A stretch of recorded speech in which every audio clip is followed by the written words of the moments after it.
Today we starting with internal control. Internal control का मतलब होता है एक ऑर्गेनाइजेशन का सशक्तिकरण, उसकी स्ट्रेंथ। आप जब एक ऑर्गेनाइजेशन में जाते हो तो देखते ही आपको प्राइमा फेसी अपने आप एक फील आता है कि क्या इस ऑर्गेनाइजेशन में बेईमानी हो पाती होगी कि नहीं। हम कभी कभी एक ऑर्गेनाइजेशन में, एंटिटी में एंटर करते हैं तो हमें ऐसा लगता है कि यहाँ पे एक पैसा भी कोई बना नहीं सकता है, मतलब कोई 1 रुपए की भी बेईमानी नहीं कर सकता है। यहाँ तो बड़ा ही सशक्त नियम है, यहाँ पे जो सिस्टम है वो बहुत ही स्ट्रांग है। लेकिन हम कभी कभी किसी ऑर्गेनाइजेशन में जाते हैं तो हमें क्या समझ में आता है कि यहाँ पे तो खूब बेईमानी हो सकती है, कहीं कोई कंट्रोल ही नहीं है, जिसको जैसे मन कर रहा है वैसे ही ऑपरेट कर रहा है। कोई एक ऐसा सिस्टम नहीं है जो सभी चीजों को देखता हो, कंट्रोल करता हो। तो हम लोग अब यहाँ पे देखने जा रहे हैं कि इंटरनल कंट्रोल क्या होता है, इंटरनल कंट्रोल कैसे बनाया जाता है एक ऑर्गेनाइजेशन में, इंटरनल कंट्रोल जब एक ऑर्गेनाइजेशन में बना होता है तो उससे क्या क्या फायदे होते हैं। ठीक है,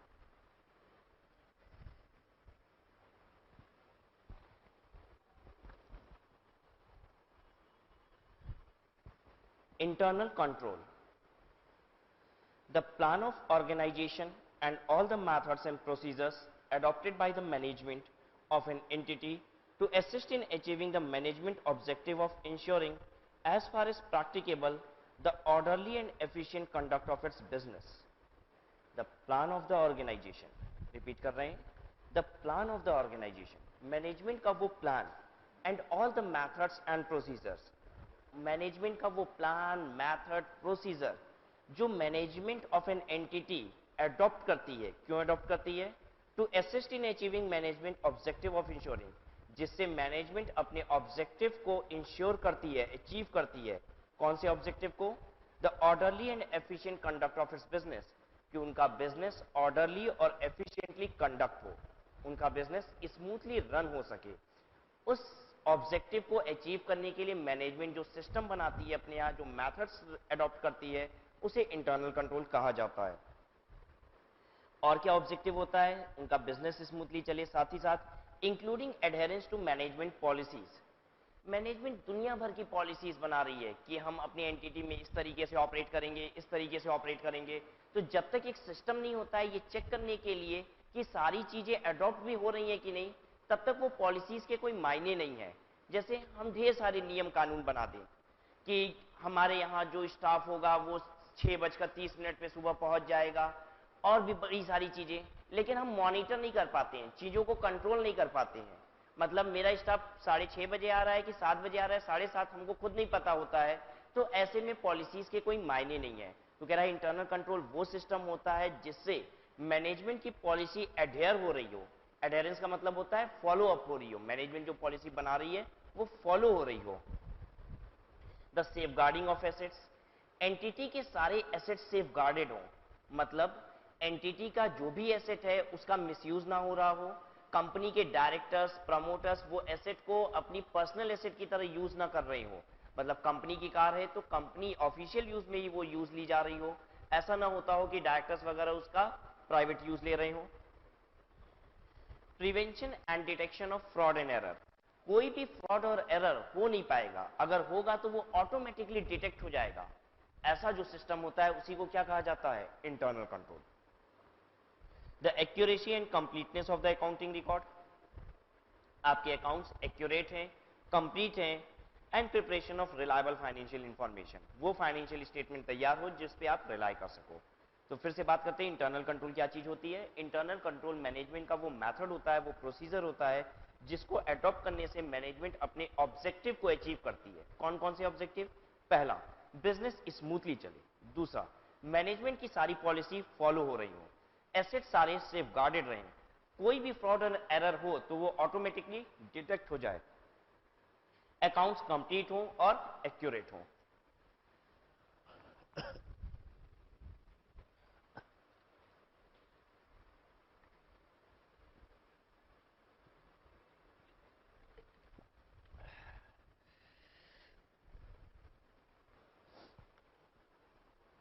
Objectives of internal control.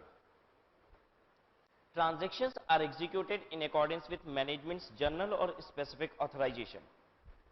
ऊपर तो ऑब्जेक्टिव हम लोग ने पढ़ ही लिया है इंटरनल कंट्रोल किस ऑब्जेक्टिव के लिए होता है, वही सारी बातें जो डेफिनेशन में आ रही थी वही रिपीट हो रही है, ठीक है। तो आपको इंटरनल कंट्रोल की डेफिनेशन लिखने को भी आ सकती है, आपको इंटरनल कंट्रोल के ऑब्जेक्टिव्स भी लिखने को आ सकते हैं। तो डेफिनेशन जब हम पढ़ रहे थे तो उसमें ऑब्जेक्टिव ऑटोमेटिकली कवर हो चुका है कि मैनेजमेंट के एसेट सेफ गार्डेड रहे, मैनेजमेंट की पॉलिसीज इंप्लीमेंट हो रही हो, यही सारी ऑब्जेक्टिव्स हैं। Objective of internal control. Transactions are executed in accordance with management's general or specific authorization. Transaction कैसे execute हो रहा हो? With management's general or specific authorization. सिर्फ वही ट्रांजेक्शन प्रोसेस हो रही हो एंटिटी में जो मैनेजमेंट ऑथराइज करती है। मतलब ऐसा तो नहीं होता कि कैशियर को मन करता है कि 5,000 रुपए का कन्वेंस के नाम का खर्चा लगाएं और खर्च से फाइल में एक वाउचर लगाया 5,000 रुपए कन्वेंस और निकाल के अपनी जेब में रख लिया। क्या कोई ऐसा सिस्टम है कि जितने भी बिल वाउचर लगाए जाते हैं कंपनी में वो सब ऑथराइज्ड होते हैं? तो इस सिस्टम को देखने वाला, इस सिस्टम को समझने वाला जो ऑब्जेक्ट होता है हमारा, that is internal control. All transactions are promptly recorded so as to permit preparation of financial information within a framework of recognized accounting policies and practices and relevant statutory requirement, if any, and to maintain accountability for asset. All transactions are promptly recorded. सभी transaction तुरंत record कर लिए जाते हैं as so as to permit preparation of financial information. जितने भी transaction होते हैं वो सब प्रॉम्प्टली रिकॉर्ड कर लिए जाते हैं। पता है उस एंटिटी में ज्यादा बेईमानी होती है जहां पे अकाउंटिंग को एक बार के लिए रोक दिया जाता है, मतलब अकाउंटिंग कुछ कुछ दिनों पे एक्यूमुलेट करके की जाती है। जैसे मान लीजिए आज कोई एक छोटा मोटा पेटी एक्सपेंस हुआ है हमारी ऑर्गेनाइजेशन में, ठीक है, उसको अगर आज ही रिकॉर्ड कर दिया जाएगा, 50 रुपए का वो खर्चा था, 50 रुपए रिकॉर्ड कर दिया गया, तो हमें भी ये बात आज याद है कि ये 50 रुपए का खर्चा लगा था और उसकी रिकॉर्डिंग हो गई है, तो सब कुछ एक्यूरेट चल रहा होगा। लेकिन मान लीजिए मेरी जो अकाउंटिंग कर रहा है वो क्या करता है, 15-15 दिनों पे एक साथ रिकॉर्डिंग करता है। तो उसने रिकॉर्डिंग की आज से 15 दिन पहले एक बिजली मिस्त्री आया था और वो 250 रुपया लेके गया था। उसके पहले एक दिन एक टैप खराब हो गई थी बाथरूम की और उस टैप को चेंज कराया गया था, तो उसमें 125 रुपया लगा था। 15 दिन बाद हमें थोड़ी ना याद है कि किस किस दिन कौन कौन से खर्चे लगे थे। तो पता है एक ऑर्गेनाइजेशन में बेईमानी करने का जो तरीका होता है वो ये होता है कि अकाउंटिंग को कुछ दिन के लिए रोक दो। जो अकाउंटिंग रोक देता है और फिर उसके बाद वो 10-20 दिन की एंट्री मारता है, तो जो पर्सन उसे कंट्रोल करता है शायद उसे भी ये सारी चीजें याद ना हो कि पीछे क्या हुआ था। अगर वो एक आध दो खर्चे की एडिशनल एंट्री भी कर देगा तो भी ये बात जल्दी से क्लैरिफाई होना मुश्किल हो जाएगी। जैसे मान लीजिए पिछले 15 दिनों में कुछ 10 एक खर्चे हुए हैं, लेकिन एंट्री करने वाला अगर 15 दिन का रिकॉर्ड एक साथ हमको देता है और एक आध दो खर्चे बढ़ा भी देता है तो शायद हमें याद ना हो सकता है उसने ऐसा कह दिया कि कन्वेंस चार्जेस लगे थे 12 दिन पहले एक बार फलानी जगह पे गए थे, आई डू नॉट रिमेंबर, हम ऑफन बेचते रहते हैं उस जगह पे, लेकिन हमको याद नहीं एग्जैक्टली 12 दिन पहले भी भेजा था कि नहीं भेजा था। तो हो सकता है वो एक कन्वेंस चार्ज हमें दिखाई दे रहा हो और हम उसे सही समझ रहे हो। लेकिन अगर अकाउंटिंग रोज की रोज हो रही हो, हमें दिन भर की रिकॉर्डिंग आज ही दिखाई दे दे कि आज ये खर्चे लगे हैं और उसमें कोई भी एडिशनल खर्चा चार्ज किया होगा, तो हम उसे तुरंत क्या करेंगे, आइडेंटिफाई कर ले जाएंगे।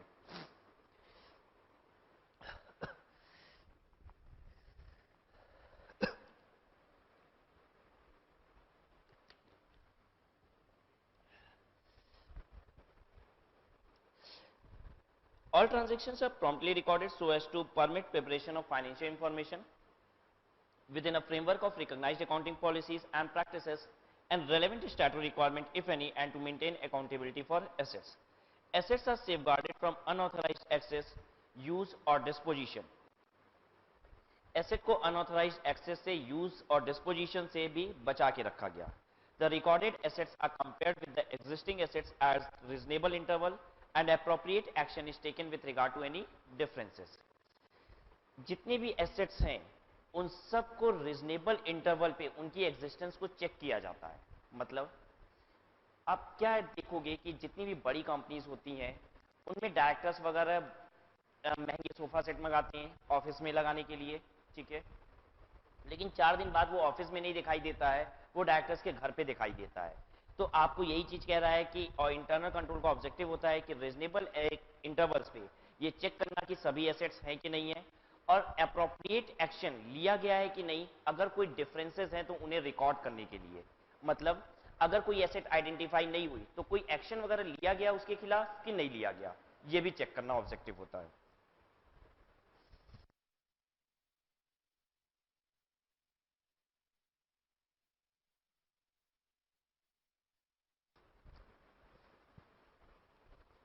Scope of internal control. It extends beyond accounting control. Basically, internal control can be classified into two broad categories. पहला accounting control, दूसरा administrative control. देखिए, इंटरनल कंट्रोल सिर्फ अकाउंटिंग कंट्रोल से ही नहीं आता।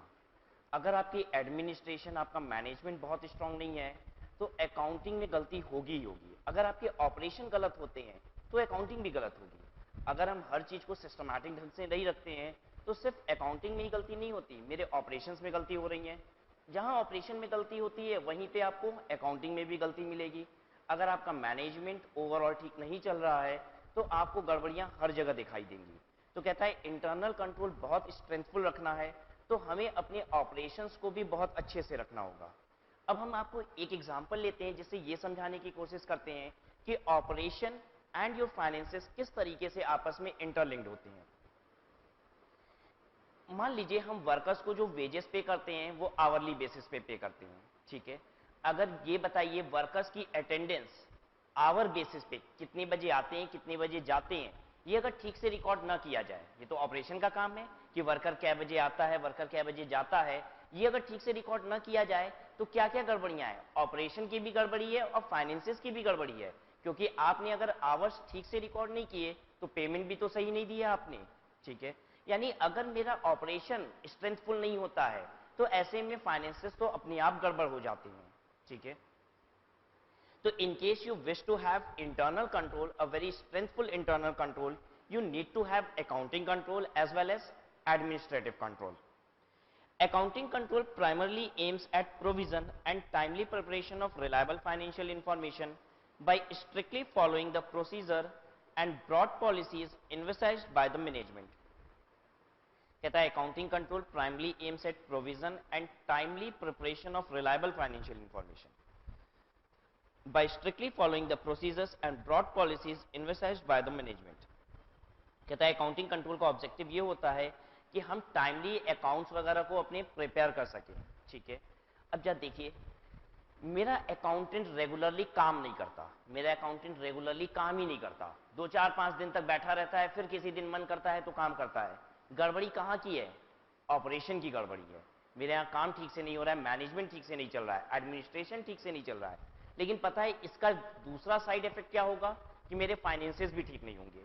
वो अगर रेगुलर बेसिस पे अकाउंटिंग नहीं करेगा तो निश्चित है 5 6 दिन पे जब एक बार बैठ के अकाउंटिंग करेगा तो हो सकता है कुछ अधिक एडिशनल खर्चे की एंट्री वो कर दे और झूठ मूठ का कैश ड्रॉ आउट कर ले। क्योंकि जब वो 5 दिन की एंट्री एक साथ करेगा तो I do not remember, management of the company do not remember कि वो 5 दिनों में एग्जैक्टली क्या क्या खर्चे हुए थे, ठीक है। Whereas administrative control include all other managerial controls concerned with the decision making process, example preparation and maintenance of approved registered vendor register. Limitations of internal control. Internal control की खामियां क्या क्या हैं? The organizational structure of the entity may not be such as to have an efficient system. कहता है कि organisation structure ही इतना बड़ा नहीं है, ऑर्गेनाइजेशन स्ट्रक्चर कंपनी का इतना छोटा है कि इतने एफिशिएंट सिस्टम को वो एडॉप्ट ही नहीं कर सकता है। एक एग्जांपल से इस बात को समझते हैं। एक कंपनी है जो वेजेस की पेमेंट के लिए एक इंटरनल कंट्रोल सिस्टम बनाई है, और वो इंटरनल कंट्रोल सिस्टम क्या है वेजेस के लिए कि कंपनी का जो गेट है वो एक इलेक्ट्रॉनिक गेट है। सभी वर्कर्स को एक कार्ड मिला हुआ है, वो उस गेट में स्वैप किया जाता है तो टाइम रिकॉर्ड हो जाता है, ठीक है। और एग्जिट के समय अगेन वर्कर को कार्ड स्वैप करना होता है तो गेट खुल जाता है, अगेन टाइम रिकॉर्ड हो जाता है उसका, ठीक है। तो वो एक इलेक्ट्रॉनिक गेट है जिसके लिए हर सभी वर्कर्स के पास कार्ड बने हुए हैं, वर्कर्स कार्ड को स्वैप करके एंटर करता है, एग्जिट करता है और ऐसे में टाइम रिकॉर्ड हो जाता है, ठीक है। ये गेट की ऑपरेशनल कॉस्ट बहुत हैवी होती है।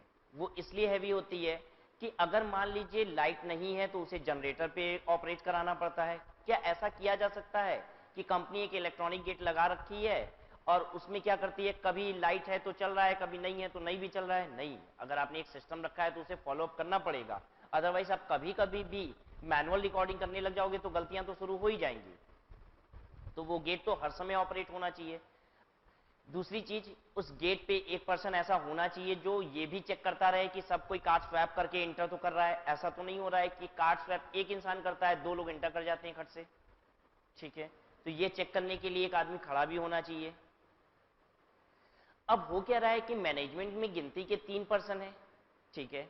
एक तो क्या करता है, मशीन के पास खड़ा रहता है उसे ऑन ऑफ करने के लिए, ठीक है। एक आता है जो अंदर की तरफ रहता है, मतलब एक मशीन के गेट के बाहर की तरफ रहता है, एक मशीन के अंदर की तरफ रहता है। तो कुल मिला के 3 ही आदमी काम करते हैं, और एक आदमी बस कार्ड स्वैप करके अंदर चला जाता है, और उसको देखने के लिए 2 लोग और लगे हुए हैं।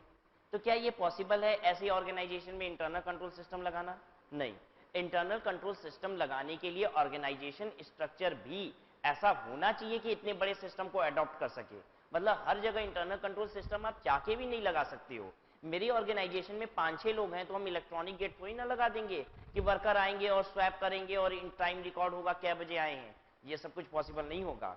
तो ऑर्गेनाइजेशन भी इतनी बड़ी होनी चाहिए, इतनी सक्षम होनी चाहिए कि इस तरीके के इंटरनल कंट्रोल को अडॉप्ट कर सके। तो कह रहे हैं इंटरनल कंट्रोल की सबसे बड़ी कमी कि ऑर्गेनाइजेशन स्ट्रक्चर ही कभी कभी ऐसा नहीं होता कि वो इतने एफिशिएंट इंटरनल कंट्रोल सिस्टम को अडॉप्ट कर सके। Lack of management supervision, frequent follow up measures and so on.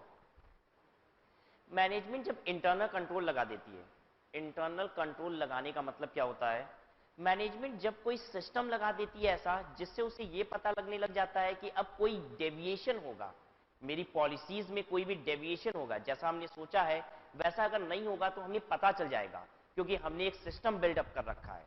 और पर्सन वहां पे क्या हो जाता है, थोड़ा सा रिलैक्स हो जाता है, ठीक है। जब सीसीटीवी कैमरा नहीं लगा हुआ था तो हम ज्यादा माइन्यूटली ऑब्जर्व करते थे चीजों को, ठीक है। लेकिन सीसीटीवी कैमरा लगा हुआ है तो अब मेरी जो ऑब्जर्वेशन है वो थोड़ी सी कम हो गई है कि I need not feel important. चलो सीसीटीवी कैमरा लगा हुआ है तो निश्चित है एम्प्लॉय कैसे काम कर रहे होंगे, अच्छे से ही कर रहे होंगे।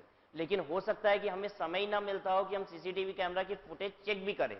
ऐसा हो सकता है कि नहीं हो सकता है। तो यही समझाना चाह रहा है, कह रहा है इंटरनल कंट्रोल जब लग जाता है तो मैनेजमेंट का सुपरविजन इनफेक्ट कम हो जाता है, क्योंकि वो रिलैक्स हो जाते हैं कि इंटरनल कंट्रोल सिस्टम है, अगर मेरी पॉलिसीज से डेविएशन होगा तो वो ऑटोमेटिकली ट्रैप हो जाएगा, वो तो पकड़ में आ जाएगा। लेकिन वो इंटरनल कंट्रोल को तो रेगुलरली फॉलो अप कर नहीं रहे हैं और इसी वजह से कमियां आ जाती हैं। तो कहता है lack of management supervision, frequent follow up measures and so on. Management's perception of cost related to internal control. अब ये क्या चीज है, देखिए मैनेजमेंट क्या कर रही है, कहती है इतना बड़ा हम इंटरनल कंट्रोल सिस्टम लगा रहे हैं, इसमें खर्चा कितना आ रहा है, ठीक है। 2 आदमी को लगाए हुए हैं ये चेक करने के लिए कि जब देखो सिस्टम ठीक से फॉलो हो रहा है कि नहीं, हमने सबका कार्ड बनवाया, इतना खर्चा किया। अरे 2-4-10 वर्कर अपना गलत समय रिकॉर्ड करा ही देंगे। जैसे होता क्या है कि गेट कीपर है, उस एक वर्कर घुस रहा है 10:30 बजे, गेट कीपर से कहता है 10 बजे की अटेंडेंस लगा दो ना, तुमको सुर्ती बना के खिलाएंगे ब्रेक में, ठीक है। तो वो कहता है अच्छा ठीक है, तुम्हारी अटेंडेंस फिर 10 ही बजे की लगा देते हैं, तुम हमको सुर्ती खिलाना ब्रेक में। तो अब क्या हो रहा है, इससे 2-4 वर्कर ऐसे हैं जिसकी गेट कीपर के साथ अच्छी ट्यूनिंग बनती है और वो अपने आवर्स को इंक्रीज करा ले रहे हैं। मैनेजमेंट कह रही है कर लेने दो, अगर वो आधी 1 घंटा 10 वर्कर बढ़ा के अपना वेजेस ले भी जाएंगे तो कितना खर्चा लग जाएगा। वो कह रहे हैं हम 10 रुपए घंटा देते हैं, आधी घंटा अगर 10 वर्कर बढ़वा देंगे तो कितना हो जाएगा, 5 घंटे, 5 घंटे का 50 रुपया हुआ, 20 रुपए घंटा भी देते हैं तो 100 रुपया हुआ। 100 रुपया अगर रोज का ज्यादा मैनेजमेंट का लग भी जाए तो मैनेजमेंट कहती है हमें फर्क नहीं पड़ता इससे। अब इतने 100 रुपए को बचाने के लिए क्या हम इतना बड़ा सिस्टम लगा देंगे अपने यहाँ? तो कभी कभी क्या होता है, मैनेजमेंट कॉस्ट इफेक्टिवनेस लगाने लग जाती है कि कॉस्ट वाइज वो इंटरनल कंट्रोल सिस्टम कितना महंगा पड़ रहा है, क्या हम उससे उतना बेनिफिट डेराइव कर पाएंगे कि नहीं। और मैनेजमेंट को जब लगता है कि उससे बेनिफिट कम आएगा और कॉस्ट ही उसकी ज्यादा होगी तो मैनेजमेंट कहती है चलने दो बेमानी, थोड़ी बहुत बेमानी चलेगी तो भी तकलीफ नहीं है। I hope you are getting my point कि मैनेजमेंट जान रही है कि गड़बड़ी हो रही है, फिर भी मैनेजमेंट कह रही है होने दो, क्योंकि जानती है उस बेमानी को रोकने के लिए जो सिस्टम लगेगा वो उससे महंगा पड़ जाएगा, ठीक है। ये बात lack of integrity interest on the part of the personnel bound to follow the system. Lack of integrity, interest on the part of personnel bound to follow the system. आप किसी भी चीज पे कोई कंट्रोल लगाइए, वर्कर्स पे control लगाइए, ठीक है, उनको एक बार कोई भी चीज अच्छी नहीं लगेगी. आप एक इलेक्ट्रॉनिक गेट लगा दीजिए, अभी तक नहीं था, वर्कर जब मन करता था तभी घुसते थे, जब मन करता था तभी निकल जाते थे, ब्रेक में भी बीच में निकल जाते थे. अब एकाएक इलेक्ट्रॉनिक गेट लग गया है, एंट्री के समय ही खुलता है, एग्जिट के समय ही आप निकल सकते हो, क्योंकि अगर आप ब्रेक में भी निकलोगे तो वो एग्जिट आपकी रिकॉर्ड कर देगा, तो वर्कर नहीं जाते हैं. अब एकाएक जब बंदिश आ जाती है तो वर्कर्स फिर ठीक फील नहीं करते हैं, उनको लगता है कि अब ऑर्गेनाइजेशन में हमारे खिलाफ कुछ एक अलग सा एक्शन शुरू हो गया है, तो मैनेजमेंट में वो कंफर्ट लेवल खत्म हो जाता है. लैक ऑफ इंटीग्रिटी का मतलब क्या है, आपस में जो इंटीग्रल बिहेवियर था उनका मैनेजमेंट के साथ, वो सब भी रिड्यूस हो जाता है. वो मैनेजमेंट को एक अलग ओहदे पे समझने लग जाते हैं, अपने आप को एक डिफरेंट पोजीशन पे समझने लग जाते हैं कि हमारे साथ इतना गलत क्यों हो रहा है, कि हमें इतना कंट्रोल करके क्यों रखा जा रहा है.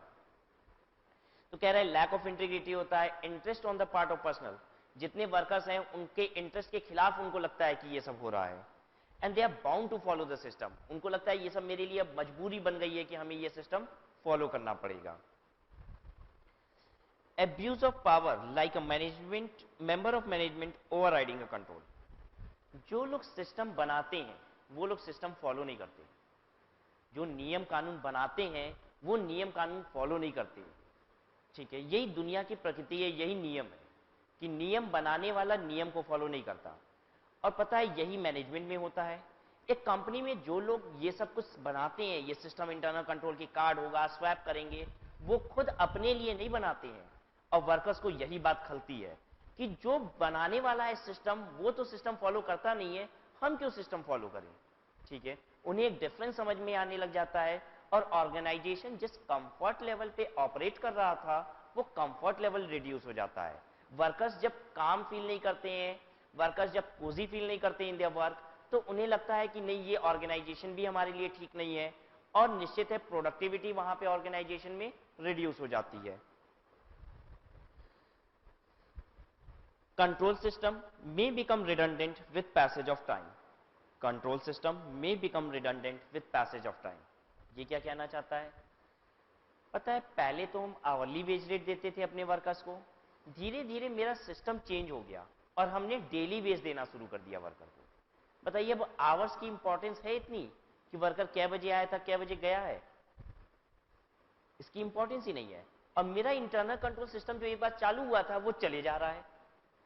होता क्या है कि जैसे अमिताभ बच्चन मोहब्बतें मूवी में नहीं बोलता था मुझे परिवर्तन पसंद नहीं है, ये सिस्टम है इंडिया का, ये अपने आप में एक सिस्टम है, जो चीज चलता है वो चलते रहता है. हो सकता है उसके पीछे जो ऑब्जेक्टिव था वो ऑब्जेक्टिव अब खत्म हो गया है, लेकिन फिर भी चले जा रहा है चले जा रहा है. तो बड़े सारे इनफैक्ट इंडिया में हमारे लॉ भी ऐसे ऐसे हैं जो किसी एक जमाने में काम लायक थे, आज के प्रैक्टिकल मार्केट के हिसाब से वो रिडंडेंट हो चुके हैं पूरी तरीके से, लेकिन फिर भी चले जा रहा है क्योंकि जो सिस्टम आदत बन गई है लोगों की वो वैसे ही चल रहा है. यही चीज यहां पे भी कह रहा है कभी कभी होता क्या है कि समय इतना परिवर्तित हो जाता है कि आपको उन चीजों की अब जरूरत नहीं है, लेकिन फिर भी इंटरनल कंट्रोल नाम पे वो सिस्टम चले जा रहा है. जैसे हम तो अब डेली वेज रेट दे रहे हैं, टाइम की जरूरत ही नहीं है रिकॉर्ड करने की. या दूसरी इंपॉर्टेंट बात, आज हमारी इंडस्ट्री कैजुअल वर्कर पे काम करती है, परमानेंट वर्कर का सिस्टम ही खत्म हो गया. हर दिन नए नए वर्कर आते हैं, कैजुअल वर्कर. हम सट्टी जाते हैं, सट्टी सब्जी वाली नहीं, वर्कर्स वाली, ठीक है, हम वर्कर्स वाली सट्टी जाते हैं और वहां से वर्कर्स को उठा के ले आते हैं, ठीक है.